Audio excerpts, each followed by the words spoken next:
Salam seni dan budaya. Pemirsa, kali ini saya akan menerangkan apa itu keris dukun.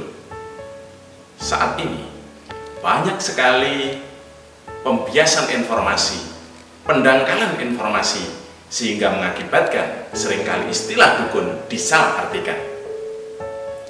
Kalau kita melihat dari data-data manuskrip yang ada, ataupun juga apa yang berkembang di dalam masyarakat, kisah-kisah mitologi, atau tentu cerita dari bapak, ibu, dan mungkin kakek nenek kita, bahwa yang disebut dukun adalah orang yang pintar.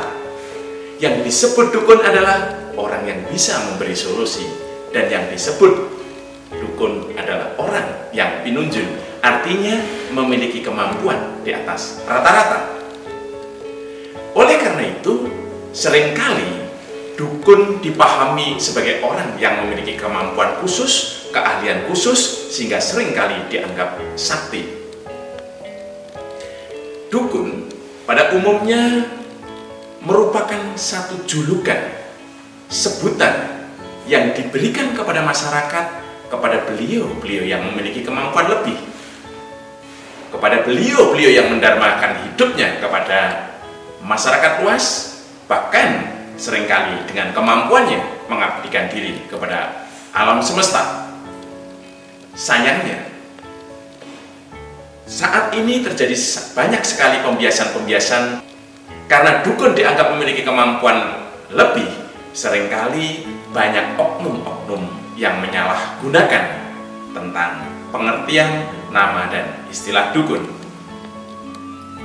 Maka jangan pernah kita memiliki keraguan kepada mereka yang sebetulnya dipahami sebagai dukun dalam pengertian memiliki kemampuan yang lebih. Tapi sayangnya, banyak sekali oknum-oknum yang sebetulnya tidak memiliki kemampuan hanya untuk ingin dipandang memiliki strata sosial tinggi, bahkan seringkali hanya kepada kebutuhan-kebutuhan ekonomi, kemudian mengatasnamakan dirinya sebagai dukun. Prinsipnya adalah, apakah seorang dukun itu mampu memberi solusi? Apakah dia memiliki kemampuan lebih? Dan apakah mereka atau beliau memahami tentang pengetahuan-pengetahuan yang universal atas kehidupan ini? Maka seorang dukun senantiasa bersandar pada nilai-nilai keagamaan, pada nilai-nilai pengetahuan alam semesta, dan tentunya juga nilai-nilai terkait dengan tatanan sosial di masyarakat. Dalam konteks budaya perkerisan, sangat jelas bahwa keris seringkali memang dipersiapkan secara khusus, baik dapur, pamor, ataupun ornamentik yang ada di dalamnya, untuk digunakan oleh seorang dukun. Bahwa kita pahami, pengetahuan dukun merupakan juga bersifat spesialisasi. Maka ada dukun beranak untuk persalinan, ada dukun mengenai pranoto mongso, yaitu ahli perhitungan mengenai siklus alam. Ada juga seorang dukun yang ahli dalam terapi tulang, otot, dan lain sebagainya. Sangat banyak pengetahuan dan profesi serta keahlian khusus yang dimiliki oleh seorang dukun. Rata-rata seorang dukun memang adalah seorang spesialis, tapi ada pula yang memiliki beberapa pengetahuan. Khusus di dalam dunia perkerisan, kita mengenal dengan istilah keris dapur brojol. Artinya brojol di zaman dahulu pada umumnya khusus dikenakan bagi mereka yang memiliki keahlian khusus atau seorang dukun yang membidangi persalinan. Bahkan pada masa saya kecil, lingkungan di desa saya masih sangat sering menjumpai ibu-ibu yang melakukan persalinan dengan didampingi oleh seorang dukun, dan mereka rata-rata selalu menerangkan mengenai keberadaan keris dapur brojolnya. Brojol berarti brojol, bahwa bayi yang dikandung diharapkan lahir ke dunia dengan selamat, dengan sehat, dan tentunya dengan harapan menjadi anak-anak yang kedepannya menjadi manusia-manusia mulia. Yang berikutnya, yang disebut dengan istilah dapur carang buntol, atau seringkali kita menjumpai keris dapur carito buntol, merupakan satu dapur yang juga diterangkan khusus dimiliki atau khusus dipersiapkan kepada seorang dukun yang ahli mengenai siklus alam semesta, terkait dengan pranoto mongso yang digunakan untuk bercocok tanam, kaitannya juga kayak berlayar, atau juga seorang nelayan dan lain sebagainya. Dia mengerti betul tentang siklus-siklus peralihan mengenai iklim, misalnya musim tanam, musim panen dan lain sebagainya. Ada istilah mongso rendeng, mongso tiga, mongso labuh dan lain sebagainya. Beliau sangat menguasai mengenai siklus alam semesta sehingga dapat digunakan rujukan masyarakat sekelilingnya dalam beraktivitas bercocok tanam atau nelayan.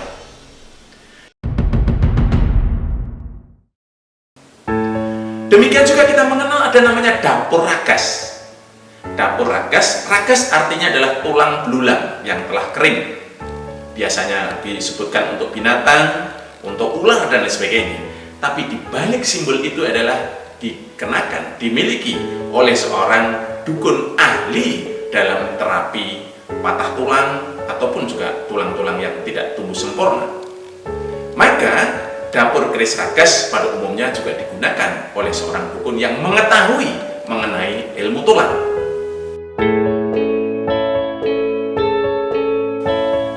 Kita juga mengenal ada istilah dapur mesem. Pada umumnya adalah bagaimana seorang dukun itu menghantarkan kepada seseorang yang seringkali sulit di dalam bangun komunikasi sosial, sulit untuk mendapatkan jodoh, sulit untuk mendapatkan kawan, maka dia memiliki kemampuan dan pengetahuan untuk menghantarkan pada seseorang tersebut untuk memiliki karisma yang lebih. Maka dapur mesem juga pada umumnya biasa digunakan oleh seorang ahli atau seorang dukun yang menguasai tentang ilmu psikologi, ilmu berpenampilan, ilmu berkepribadian dan sebagainya, sehingga mampu menghantarkan seseorang itu memiliki rasa percaya diri dan karismatik yang tinggi. Demikian juga di dalam pola pamor, kita mengenal yang namanya pamor singkir. Adalah digunakan kepada mereka-mereka atau beliau-beliau yang memiliki kemampuan khusus terkait dengan bencana alam. Bahwa seorang dukun yang memiliki keris dengan pamor singkir pada umumnya mengetahui kapan akan terjadi gempa, kapan akan terjadi angin besar, kapan akan terjadi kebakaran, dan lain sebagainya. Pratanda-pratanda alam dan suatu yang mampu mereka tangkap kemudian dihantarkan kepada masyarakat, sehingga ketika masyarakat akan menghadapi bencana bisa bersiap-siap dan lain sebagainya, atau bahkan bisa menghindari bencana tersebut. Demikian juga kita mengenal namanya dapur racun. Dapur racun dimiliki oleh seorang dukun yang ahli meracik racun, ahli meracik obat dan lain sebagainya. Jamu-jamu tradisional dikomposisikan sedemikian rupa sehingga bisa menyehatkan tubuh, bisa digunakan untuk menopang kesehatan dan lain sebagainya. Maka dapur racun pada umumnya juga dimiliki dan dikenakan oleh seorang dukun yang ahli di dalam meracik bahan-bahan untuk pengobatan ataupun juga bahan-bahan yang beracun. Yang perlu saya garis bawahi di sini, kita harus hati-hati memberikan satu istilah dukun, sajen, dan sesaji. Bahwa ada ungkapan disebut keris sajen, artinya adalah keris sesaji.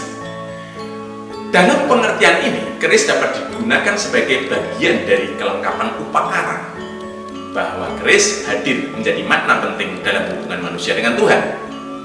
Tapi di sisi yang lain, ada ungkapan bahwa seorang dukun saji harus memiliki keris sajen, yaitu seorang dukun yang mampu membuat satu rangkaian kelengkapan atas sesaji-sesaji yang digunakan untuk upacara-upacara yang bersifat sakral, baik itu sifatnya adalah untuk pengobatan, untuk hubungan manusia dengan Tuhan, ataupun pada kebutuhan-kebutuhan yang lain. Maka ada istilah dukun sajen, dukun sesaji. Artinya adalah seorang dukun yang memiliki pengetahuan lebih atas nilai-nilai simbolik yang ada di dalam berbagai sesaji, sehingga makna nilainya dapat terhantarkan dengan baik pada para pelakunya.